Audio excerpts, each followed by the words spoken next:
A scientist tries to establish when a murder occurred. His only clues are insects collected from the body. Forensic investigators puzzle over a partial skeleton found in a forest. They have two pieces of evidence to work with, a skull and a wasp's nest. In a trash-filled house, detectives find 3 people dead. 2 of the victims are mummified. To solve the bizarre case, investigators rely on dead beetles. Insects may be the only witnesses to a crime, but bugs tell no tales. Or do they? To solve a murder, investigators often must unravel a tangled web of clues.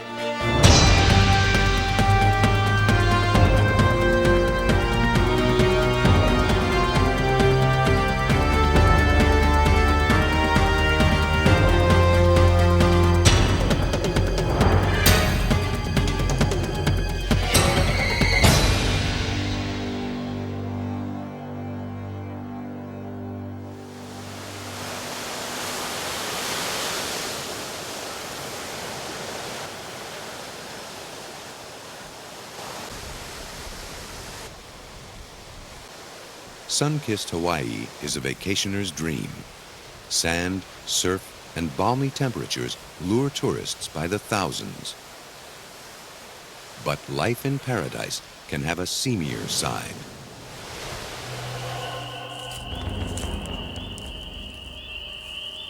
In late December 1989, a search team scoured the forest near a small town on the island of Oahu.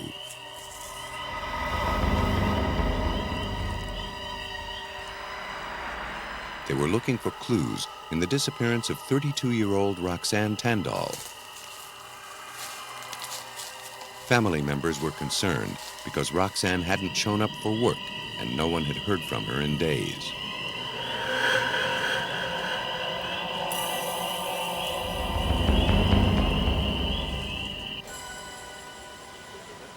Detectives Andrew Glushenko, Joe Self, and Rufus Kaukani received the call that she was missing. Relatives told police this wasn't Roxanne's normal behavior. If she was safe, she would have come home or called. They feared something terrible had happened. They were afraid Roxanne may have been killed.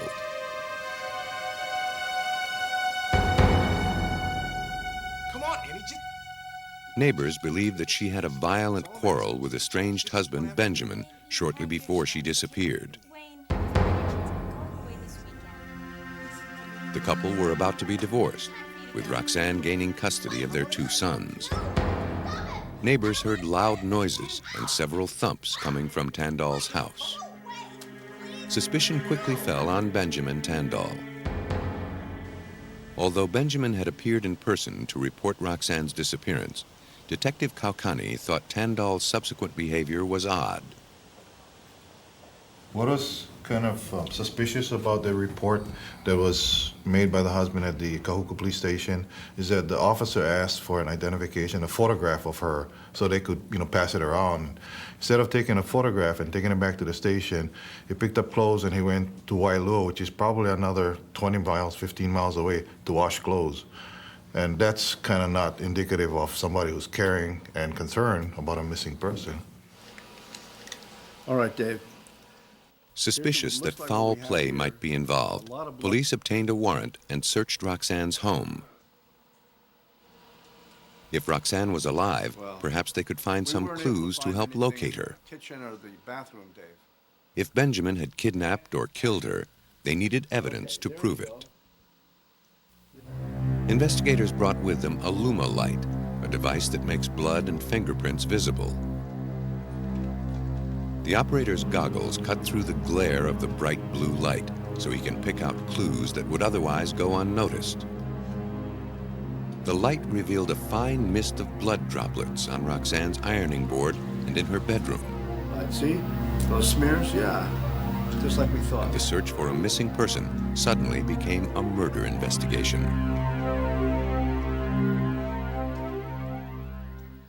Anytime you have a surface with some blood on it and you hit it with a heavy force, it's going to fly out and spatter. And the harder that you hit it, the more force that you use, the finer that the spatter will be. Where was Roxanne Tandal's body? Prosecutors needed it to build a strong case. Without it, her killer would likely go free. Detectives raced against time. In Hawaii's tropical heat and humidity, corpses decay rapidly. Telltale clues can be lost. Evidence tying Roxanne's death to her killer could disappear entirely.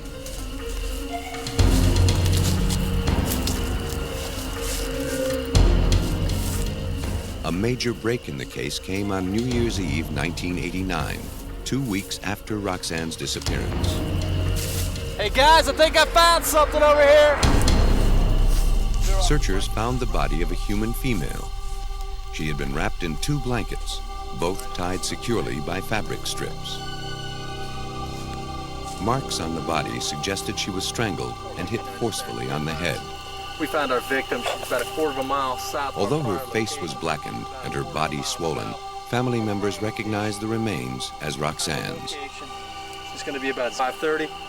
When investigators opened the blankets, flies emerged. Examiner and our forensics team to our location. All right, guys.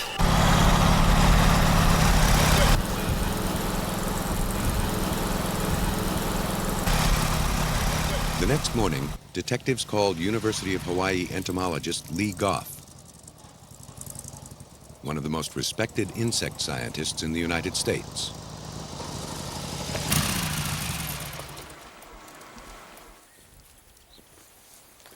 How are you, Dr. Goff?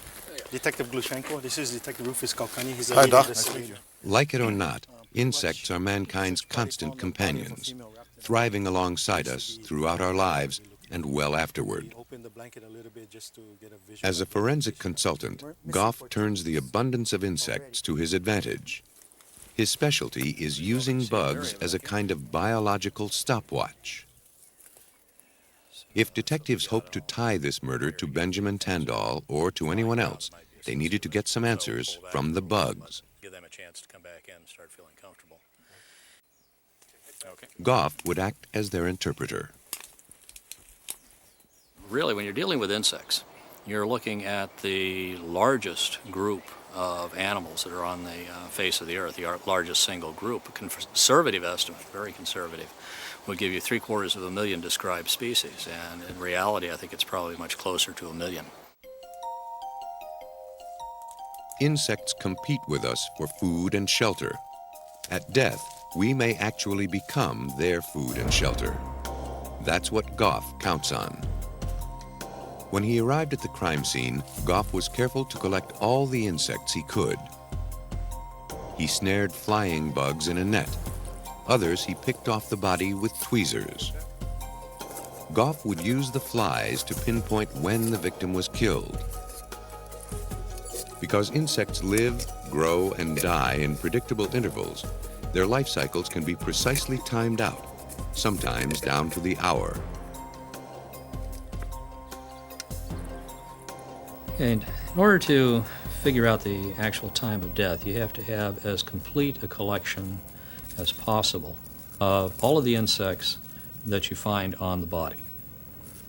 And for each of those insects, then you have to know when they occur on the body and what the duration of their life cycle is. If you're working in the early stages of decomposition, say within the first 2 weeks, what you're really interested in are individual species of flies. In Hawaii's sultry climate, insects thrived on the victim's remains, providing Goff with ample specimens to work with.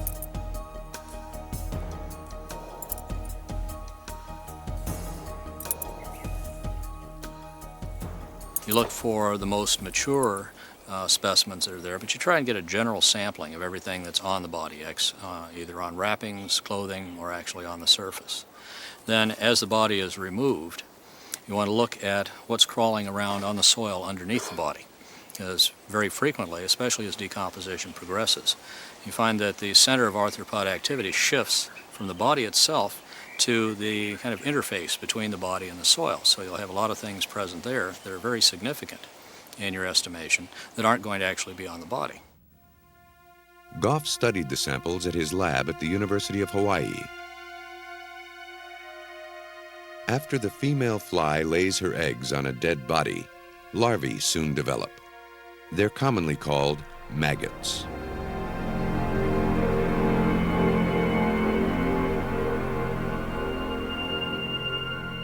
They secrete enzymes and spread bacteria, which enable them to consume human tissue. Goff believed that the maggots would tell the tale of the Tandal murder. But would they speak clearly enough to bring a murderer to justice? The life cycle of a fly is closely tied to our own. When a life ends, it's the beginning of a new generation of flies. A dead body is an invaluable source of food for hungry maggots. Flies begin to arrive moments after the host's death. Some unknown chemical from human remains attracts them from up to 2 miles away. As soon as they arrive, the females lay their eggs in protected areas, natural body openings, wounds, and folds of skin.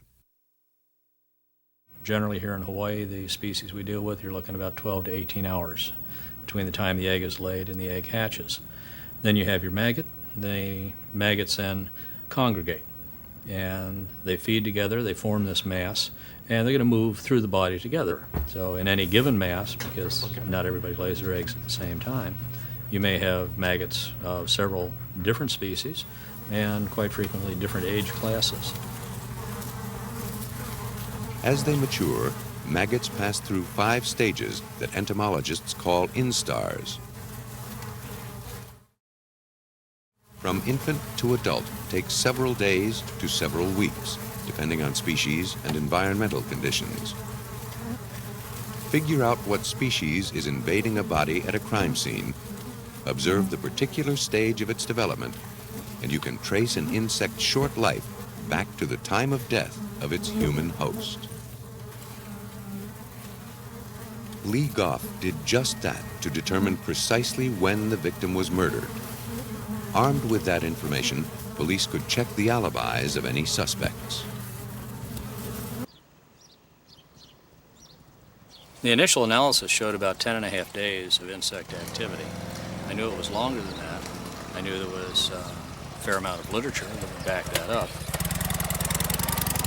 Goff suspected the tightly wrapped blankets may have delayed the fly's arrival by several days. He realized he would have to fashion an experiment to simulate the same conditions under which the victim's body was discovered. To determine when the victim was killed, Goff relied on a staple of biological research, a dead pig. But to try and pin it down, what I actually did was get a 50-pound pig and duplicate the wrappings and place the animal out in a somewhat similar situation, and then determine how long it took for the insects to actually go down and get to the point where they could oviposit on the pig. Goff unwrapped the pig periodically to check for signs of fly eggs. Nearly all of the insects collected from the victim's body were either maggots, adolescent, or adult flies. Although decomposed, it wasn't out long enough to attract many other insect species. After the first couple of weeks, you start running out of flies. And then we have to go into what we call succession. And this works the idea that any insect that feeds on the body is going to change it. And by changing the body, then it makes it attractive to another group of insects. And their feeding makes it attractive to yet another group, and so on down the line. During succession, entomologists expect to see a more or less orderly transition from one insect species to another as the bugs arrive at a corpse and begin feeding. Depending on the weather, the numbers and types of insects vary. Goff altered the amount of sun, shade, and water on the pig to mimic what may have happened to the victim's corpse.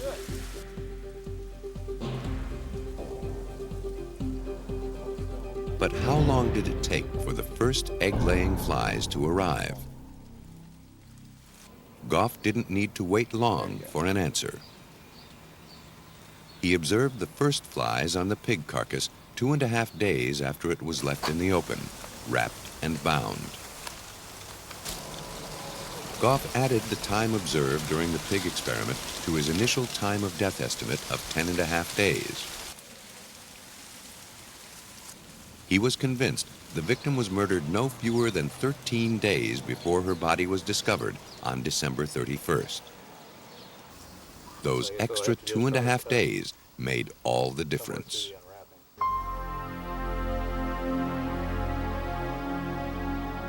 Goff's estimate dovetailed almost exactly with the date of the victim's disappearance and the discovery of her body 2 weeks later on New Year's Eve.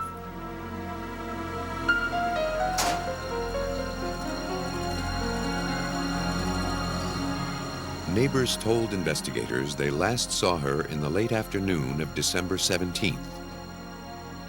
She was sitting stiffly in the passenger seat of Benjamin Tandal's pickup truck.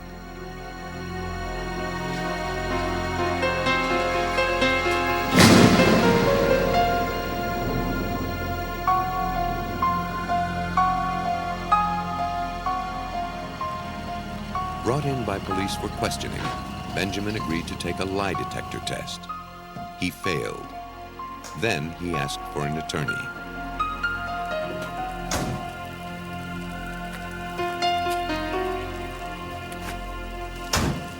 Officers charged Benjamin Tandal with the murder of his wife. As they prepared for trial, the prosecution's case was bolstered by additional evidence. Detectives discovered that one of the blankets used to wrap the victim's body matched a photo of a blanket on a sofa in her home. And the bloodstains found in her house during the police search matched her blood type.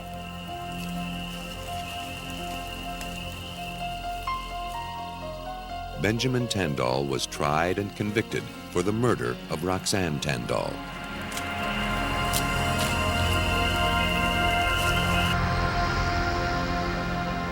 On November 24, 1989, he was sentenced to life in prison. By establishing the timetable for the murder, Goff turned scattered clues into hard evidence. Whatever Dr. Goff did helped the case a lot, especially during trial. You have a victim, a female victim who's missing for 2 weeks. Her husband is giving a story that she had left to go out to a party, to work, and then afterwards she might have gone out with some friends. You run into the possibility that maybe she was killed a week before the body was found as opposed to 2 weeks. So I think during the trial, Dr. Goff's testimony supported a lot of the circumstantial evidence that we had against the defendant as far as when she was killed.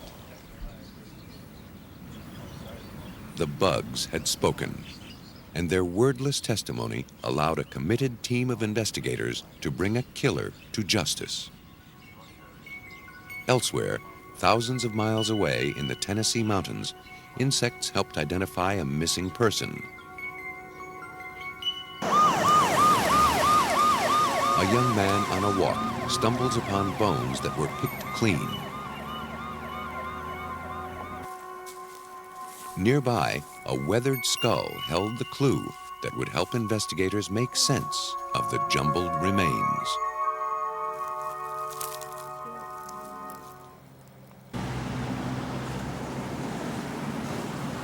Eastern Tennessee, nestled in the foothills of the Cumberland Mountains, is famous for its fresh air and small-town charm. But the rural location also makes it an ideal place to dispose of murder victims. In January 1989, police received a call that a man had discovered a leaf-covered human skeleton. aside from some bits of tattered cloth and pieces of jewelry, little was left to indicate that this was once a living, breathing person. Police found no identification of any kind, no hints of who the victim might have been. They found no evidence of trauma, yet they suspected foul play. How else would the bones have gotten there? Detectives found little to tell them what happened, except for a dried-out wasp's nest, long abandoned by its maker. Would it be enough of a clue? For help with the case, officers of the Tennessee Bureau of Investigation contacted forensic anthropologist William Bass. Bass is an expert at reading human remains. He first established the age and sex of the victim. From the shape and size of the bones, he concluded that the skeleton belonged to a female who was not yet 18 when she died. But the cause of her death remained a mystery. There were no gunshots in the skull. There were no damage to any of the long bones or the bones of the body. We did not recover the hyoid bone, which is a bone in the neck, and which is one that you get when you usually break if you strangle somebody. Although investigators were eager to find out how the girl died, they first tried to determine when she died, in the hopes that it might lead to her identity. Boy lives right over here in this house. Where is he now? He went on home. In the summer, the soft tissue on the body in Tennessee will disappear very rapidly.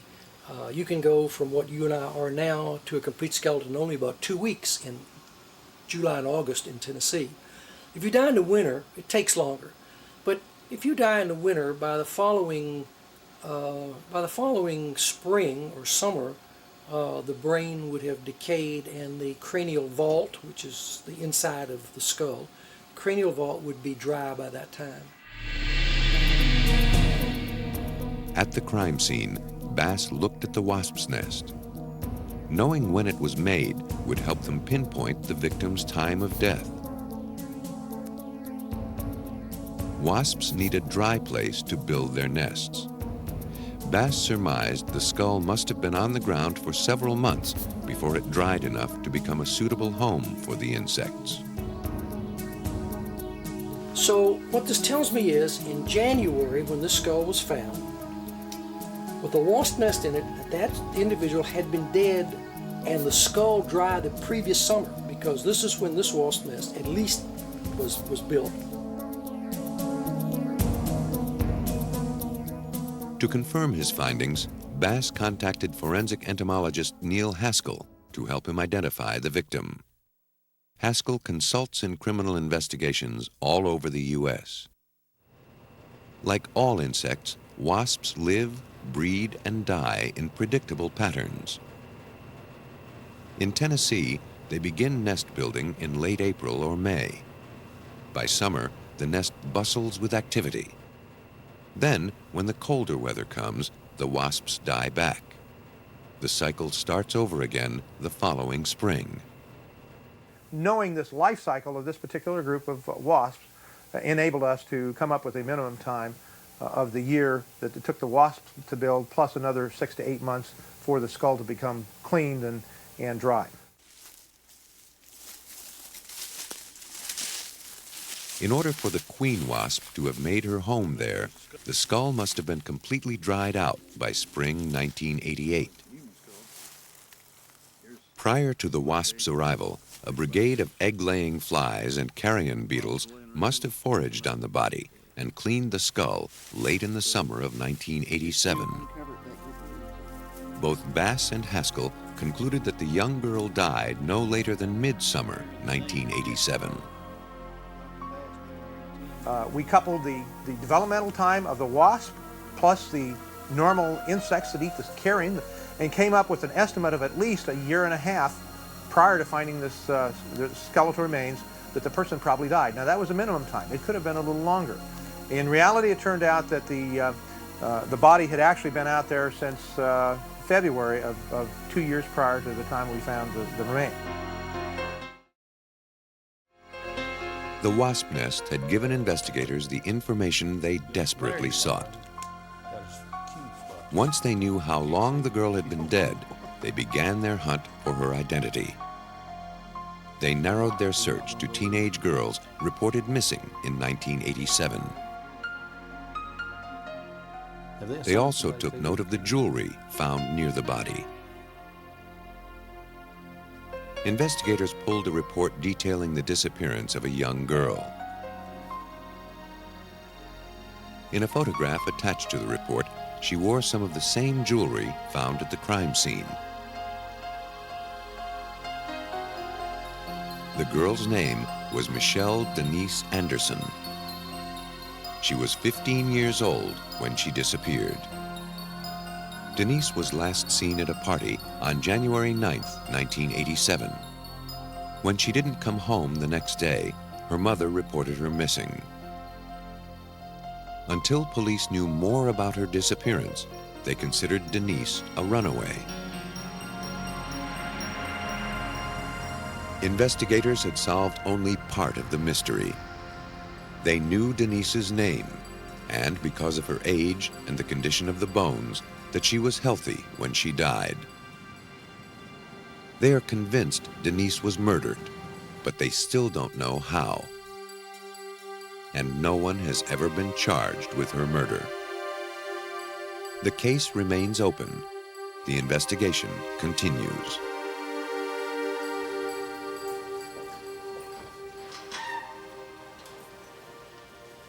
The stories that bugs tell can fill in the missing pieces of a death investigation. For detectives in an Indianapolis suburb, insects would provide the only leads to 3 bizarre and puzzling deaths.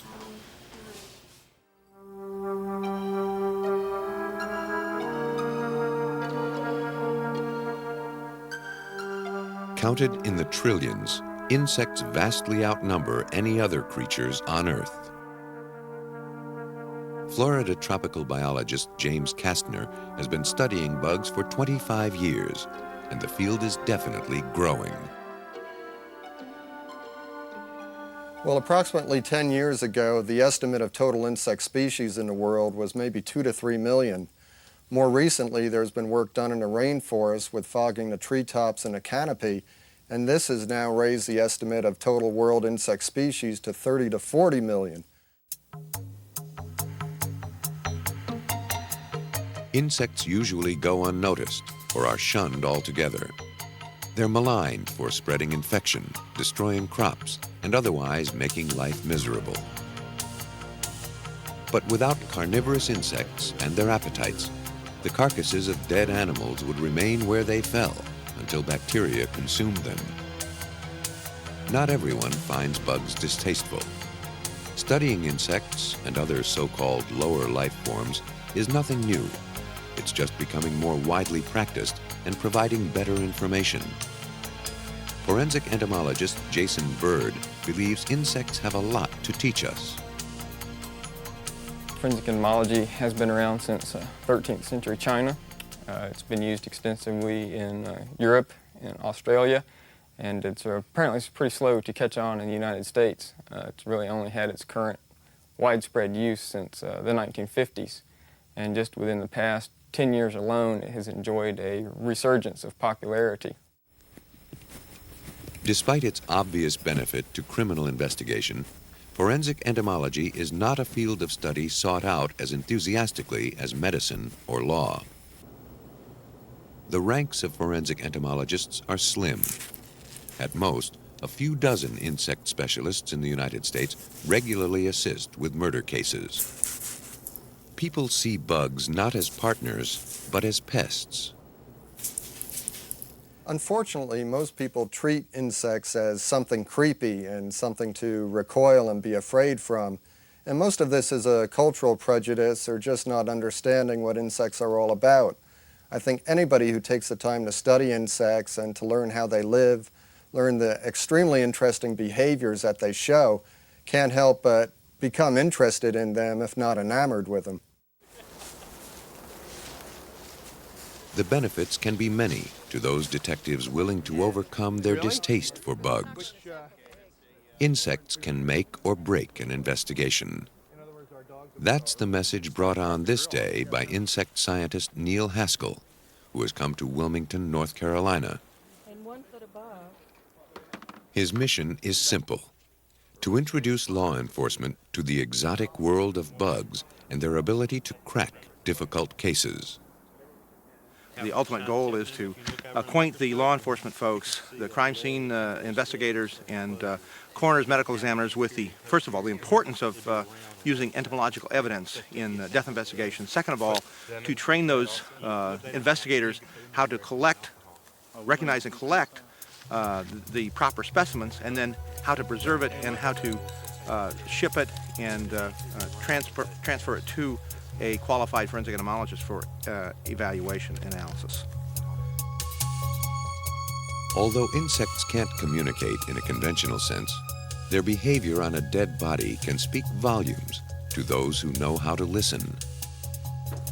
Haskell uses dead pigs as stand-ins for dead humans when teaching police officers and evidence technicians the finer points of forensic entomology. In his training sessions, Haskell tries to simulate the real world as best he can. He arranges the pigs as one might find a dead human, covered by brush, hidden out of sight. These pigs have been put out to attract the carrion insects that are forever present in most of our environments.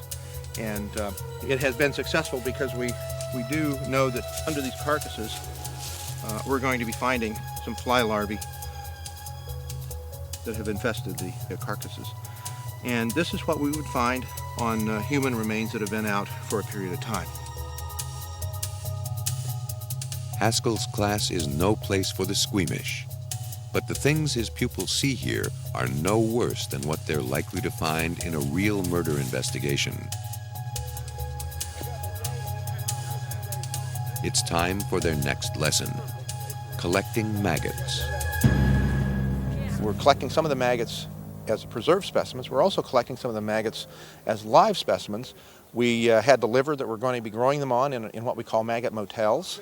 And today we're using liver, beef liver, and we put 15 or 20, 25 maggots in that, and then close it up, place it in this can or container, and then allow them to grow, monitor them daily or every 2 days to see how they're doing.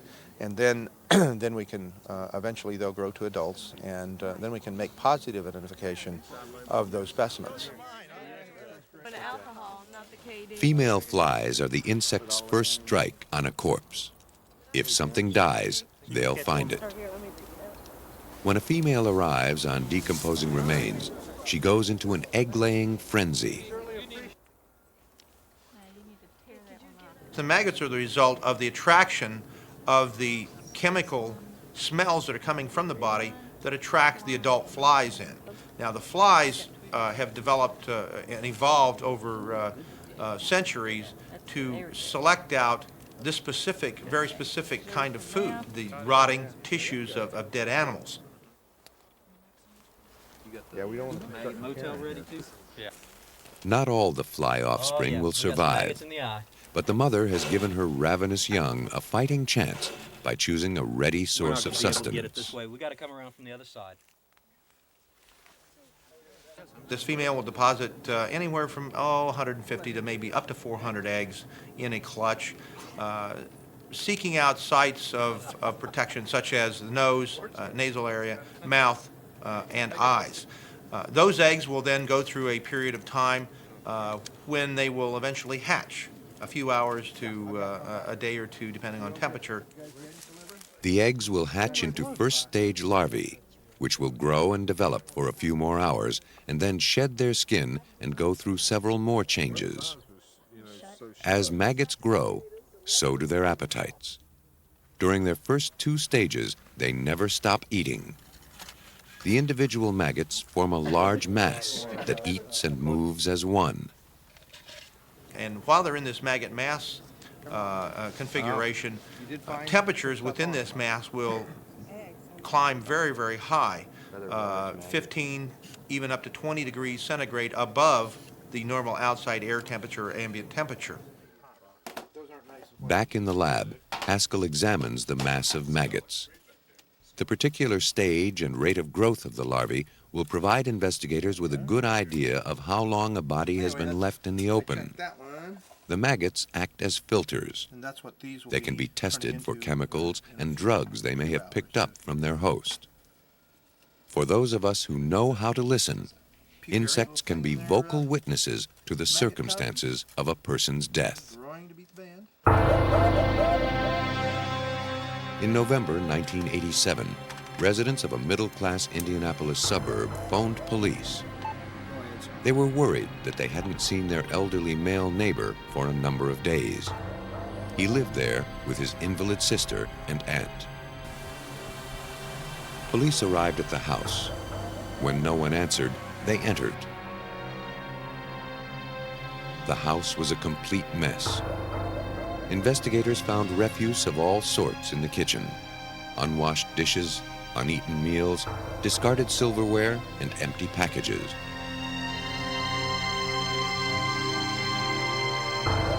Bags of decaying food moldered in the garage.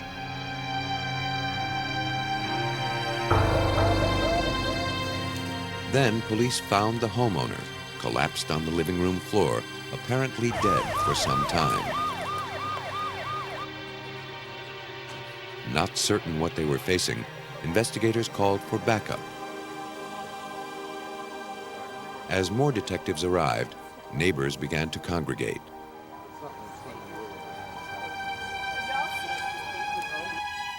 Nearly every inch of the house was covered with trash.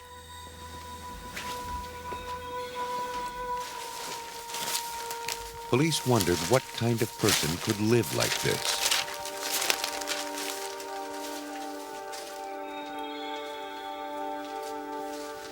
The officers cautiously inspected every room. The search quickly took a bizarre twist. What this? Gosh. Oh, yeah? Investigators were shocked to find the mummified remains of two women in a pair of back bedrooms. Since the cause of death wasn't readily apparent, police assumed murder. Sergeant Reggie Roney recalls the grisly discovery. We're treating this as a homicide scene because we don't know what has happened here. And my first view of the body is there's no body. All that's left is clothing, and it's kind of like a mummy laying there on the bed. And I look at it and I can see the little skull caps that the older women used to wear, and bed sheets, and I can tell all the bodily fluids have gone seeped through the mattress, and it's just a skeletal type mummy. The only evidence seemed to be an abundance of bugs, beetles mostly, found on the bodies of both women. Whatever happened here wasn't an ordinary death scene. It would take extraordinary means to sort it all out.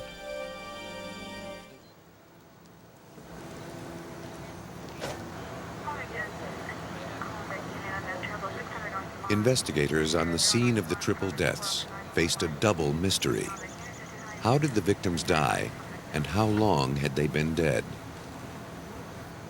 Autopsies would probably answer the first question, but the second one seemed unsolvable. At the crime scene, detectives meticulously cataloged each piece of evidence, including several dead flies and the dried husks shed by beetles, called cast skins.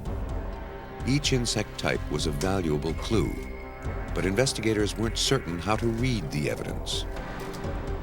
They also gathered samples of an unusual brown, stringy material found near both bodies. Baffled by what they found, they realized they needed the help of a forensic entomologist.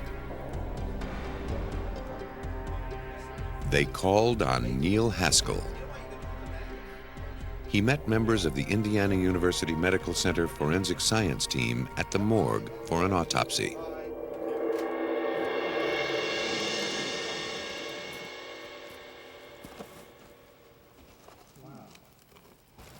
Obviously, we had to determine how long these individuals had been there, because in the investigation it was important to pinpoint time of death. Obviously, who these individuals are, when they died, and possibly where they died and how they died. And so each one of the different forensic disciplines was providing pieces of that puzzle together. Right there. Okay. For Haskell, that meant identifying the particular insect species that colonized each of the women's remains. Thank you. And Haskell noted a curious difference between the two female mummies. One's face contained most of the original flesh, while the second did not. From the second body, Haskell collected numerous empty puparia, or casings. These, he knew, were left behind by juvenile blowflies as they hatched into adulthood. But the first set of mummified remains was marked only by dead beetles. Why the difference? Haskell knew that decomposing remains almost immediately attract egg-laying female flies. Judging from the amount of flesh still on the body of one of the mummies, flies seem to have ignored it altogether. Insects are weather dependent. Their development is controlled by the seasons. Haskell suspected that weather had played a role. To gather more evidence, he visited the house where the bodies were discovered.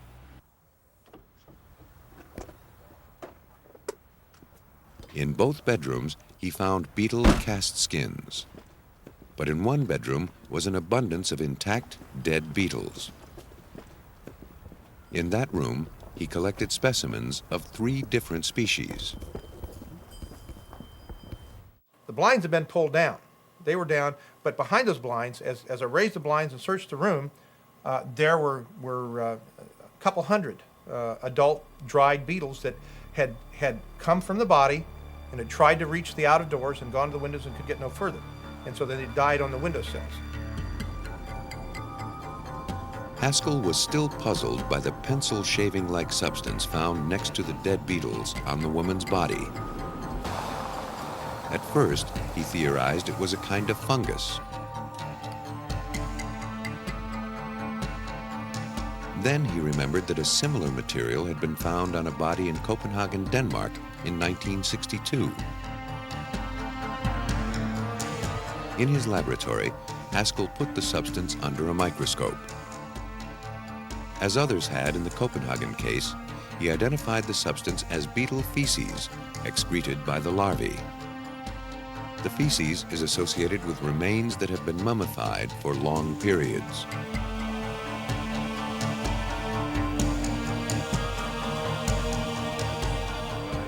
As detectives continued their search of the home, they found a diary written by the aunt. In her last entry, dated October 5th, 1977, the aunt reported that her health was failing, and so was the health of her niece. Neither, the aunt wrote, had long to live. This information helped Haskell with his investigation. He theorized that the aunt, whose remains were more skeletonized than her niece's, must have died when the flies were still active. That would have been no later than autumn. The ant's body had less flesh because the flies arrived during warmer weather, laid their eggs, and their larvae had cleaned the skeleton. Haskell concluded that the ant, the older of the pair, died first in October 1977. The niece likely would have died in late December 1977, or perhaps early January 1978. The niece's body was better preserved because her death came in the coldest part of the year. There simply were no egg-laying flies around to be attracted to the chemical signals emanating from her remains. moved in the middle of the night. The mystery of when the women died was solved. Other questions persisted. Why were the women kept in the house for 10 years after they died? Police could only speculate on the details of their lives. The diary helped fill in some of the missing pieces. The aunt had fallen in the backyard and broken her hip. She could no longer get around. Soon after the aunt was injured, her niece also broke her hip. The man looked after both women around the clock as their health continued to fail. After his aunt died, the man decided to keep her in the house rather than alert anyone to her passing. Shortly after, his sister died. He decided to keep her death a secret as well.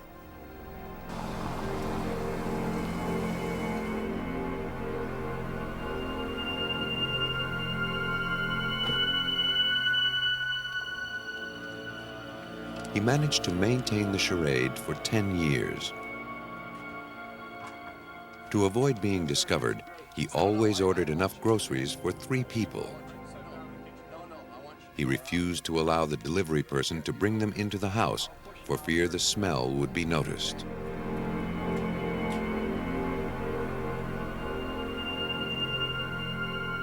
He insisted that the bags be slipped under the garage door.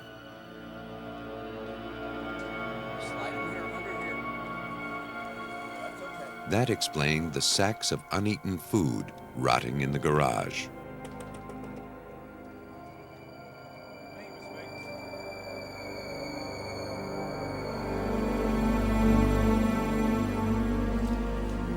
As the weather warmed, the odors from the bodies surely would have been difficult to live with.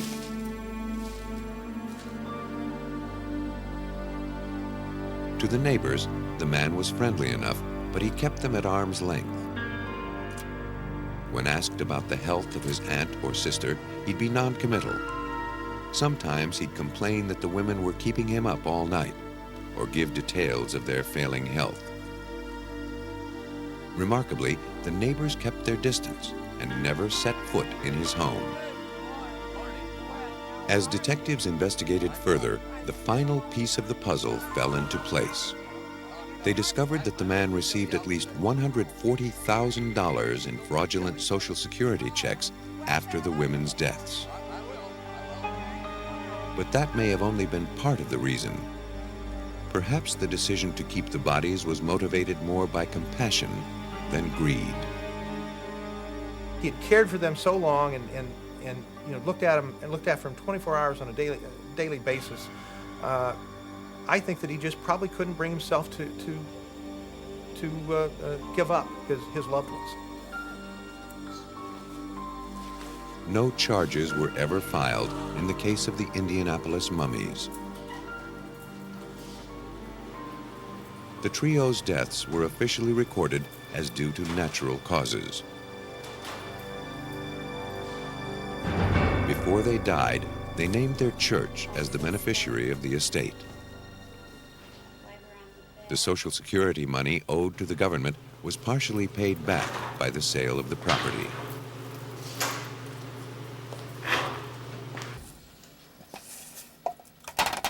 The bugs had helped detectives solve the curious case of the Indianapolis mummies. However unusual, it was one investigation among hundreds for insect specialists like Neil Haskell. Haskell says that bugs are becoming powerful allies in an age when sophisticated technology is figuring more and more into criminal cases. One example is the analysis of human DNA found in the blood that bugs take from human bodies. The mosquito feed and it swells up. Its abdomen swells. That's a human blood meal in there. And you can analyze that blood meal for human DNA. And it works in mosquitoes, bed bugs, fleas, and lice now. Tremendous tool. The study of insects is the study of the great tenacity and variety of life. Yet modern science has much to learn about insect life, especially as it applies to investigating death. According to entomologist Lee Goff, many details are still unknown. We need to put forensic entomology on a firmer statistical basis. Right now, the statistical basis is just beginning to be developed, and we need to see more modeling in terms of what's going on with the corpses. So there's an awful lot of research. I think probably I've got more questions now than I had when I got into it 15 years ago. Here we go. As methods improve, as more scientists enter the field and learn more about insect behavior, the value of forensic entomology will grow. Well, when we first started, actually, I'd go back to 15 years ago when I first became involved in forensic entomology. Law enforcement agencies thought we were a little bit nuts and really were a little skeptical that we'd be able to give them anything that would be of use. Over the past 15 years, by working very diligently with different agencies and different groups of people, we've been able to convince them that, in fact, it is a very powerful tool for use in their investigation. So I'd say now it's very widely accepted. No matter how technical our world becomes, the simplest methods are sometimes the best. And sometimes the least likely sources are the most dependable. Slowly, homicide investigators are beginning to realize the invaluable contributions made by the smallest witnesses to murder.